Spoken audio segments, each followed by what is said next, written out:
Good morning to you all. Shri Narendramodi, the Honorable Prime Minister of India, Shri Ravi Shankar Prasad, the Honorable Union Minister for Law and Justice, my esteemed colleague Justice Ramana, Justice Arunmishra, Justice Nageshwarrao, the Attorney General for India, Shri Venugopal, my distinguished brother and sister judges of the Supreme Court of India, Honorable Chief Justices and judges of the many countries, Chief Justices and judges of the High Courts, the Solicitor General, the Chairman Bar Council, the Ex-CJI President, the SCORA President, senior advocates, and there is a large section of academics, all of them, the directors of the academies, the vice chancellors, members of the press, the Secretary General, ladies and gentlemen. It is my proud privilege to welcome you all to the first ever international conference hosted by India under the aegis of the Supreme Court of India. I extend my gratitude to the Prime Minister Narendramodi for having accepted our invitation to grace this event.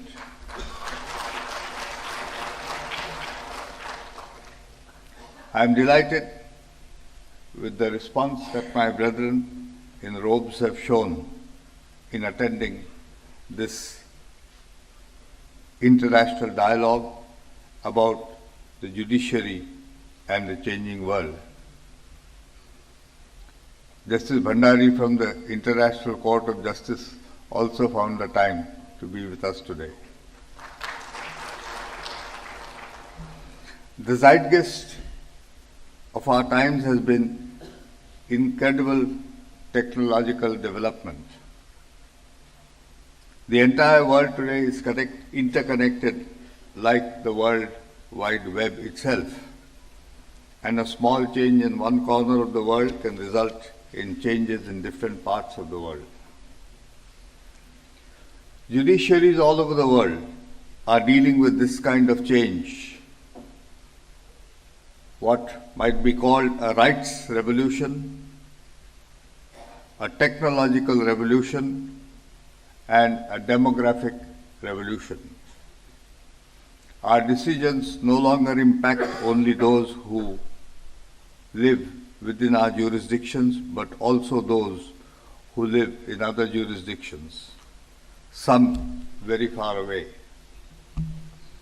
A conference like this offers opportunities for dialogues between judges from various jurisdictions in the world to exchange ideas and gain knowledge from each other on many aspects of gender justice, right to privacy, populism, environment, and sustainable development.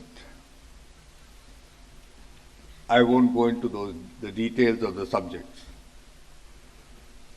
That India is a melting pot of myriad cultures and traditions is well known. This is equally true of its judicial system and institutions. We have assimilated legal cultures of all civilizations who have come to our shores. The Mughals, the Portuguese, the French, the Dutch, and finally the English. Right from conventional court systems to customary methods of adjudication, our rules of evidence are not only the conventional rules based on the Anglo-Saxon Evidence Act. There is a diverse mixture of traditions of the past infused with the present, looking toward the changing time. In the northeast of this country, it might be interesting for members from foreign jurisdictions to know, there is a chicken liver test, which is employed to determine the guilt in the absence of direct evidence. The priest selects a small chick, cuts his neck, removes its liver, examines it, and hands it over to the other members of the court, the panchayat, for examination. The panel then decides collectively on whether the accused is guilty, post the examination of the liver. There is also the practice of taking oath by holding the tooth of a tiger. I think the implied condition is that if he lies, a tiger will kill him. This is the fascinating diversity, and there is a book by the Supreme Court which deals with this diversity. Before these cultures reached our shores, India had a well-established system of courts. The rules were all contained in scriptures which prescribed an open hearing in courts. I am talking of ancient times, in the presence of officers of the court. For example, the Vyas Smriti provides the various stages for a valid decision.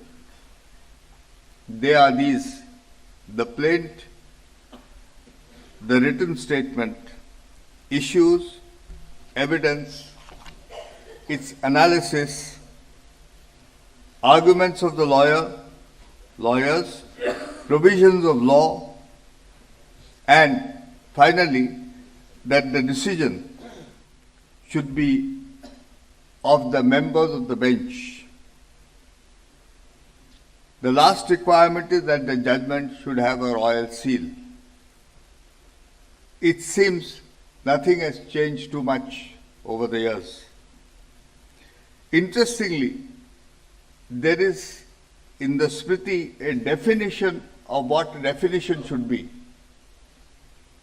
It says the definition should be precise, unequivocal, having universal meaning, universally capable of understanding. It should not be plagiarized and not prohibited from being stated openly.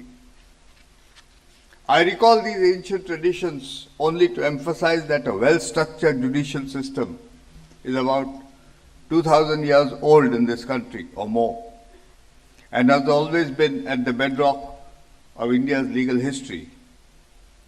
Our Constitution is magnificent, not just for its detail, but also for the international inspiration that it drew and continues to draw.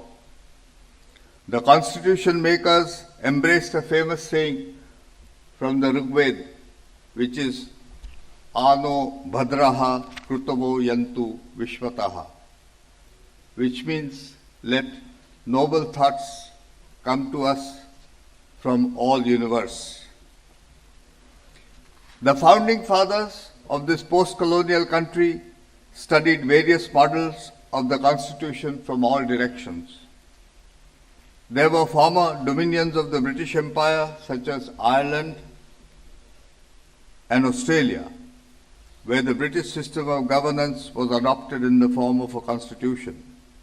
There was Japan, where after the World War a constitution was given to them by the victors.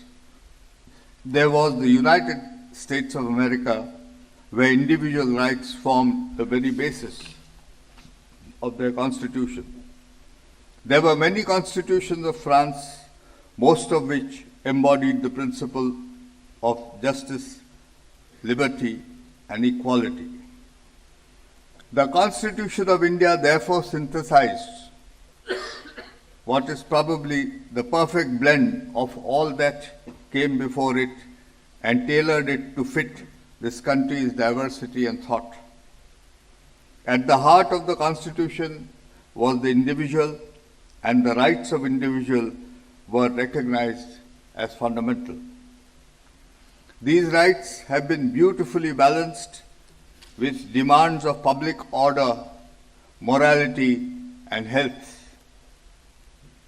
Amongst the dominant thoughts when the Constitution was being drafted was a thought by the great Swami Vivekananda, who said, I thought it was a very modern thought, liberty of thought and action is the only condition of life, of growth and well-being. Where it does not exist, the man, the race, the nation or institution which bars the power of free thought and action of an individual, even so long as that power does not injure others, it is devilish and must go down. A feature often neglected in our Constitution is a chapter of fundamental duties, which was not there originally, imposing on every citizen the duties to abide by the Constitution, the whole of it, and respect its ideals and institutions. You know, the Mahatma, that is Mahatma Gandhi, once said, the exercise of rights depends on one's sense of duty. This follows from what he had written in Hindi Swaraj, where he argued that real rights are a result of performance of duty. Modern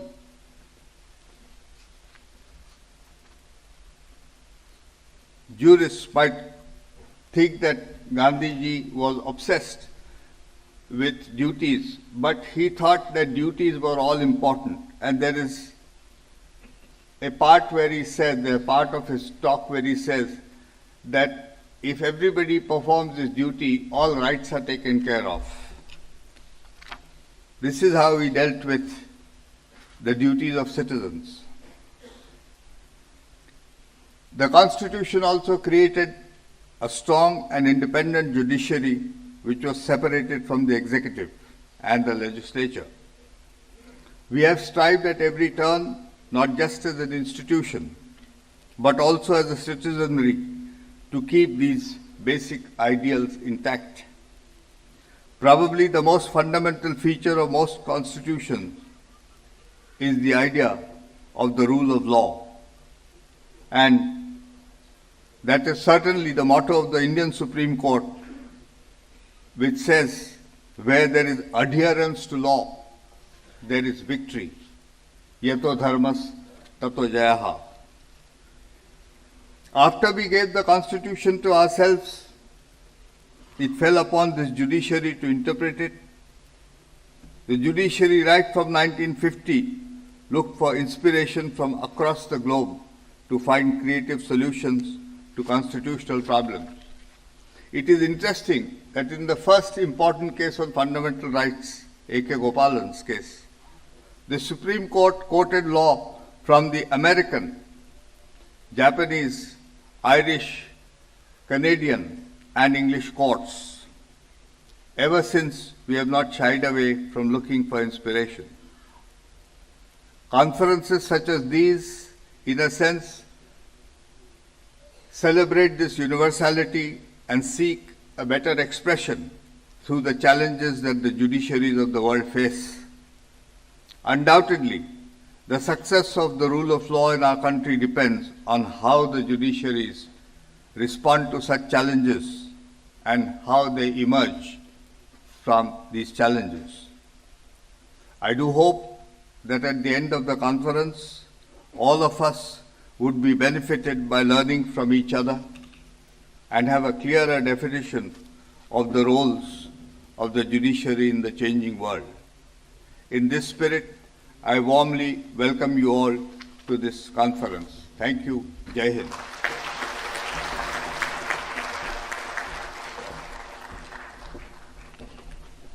Thank you very much, sir. May I now request our chief guest, the Honourable Prime Minister of India, Mr. Narendramodi.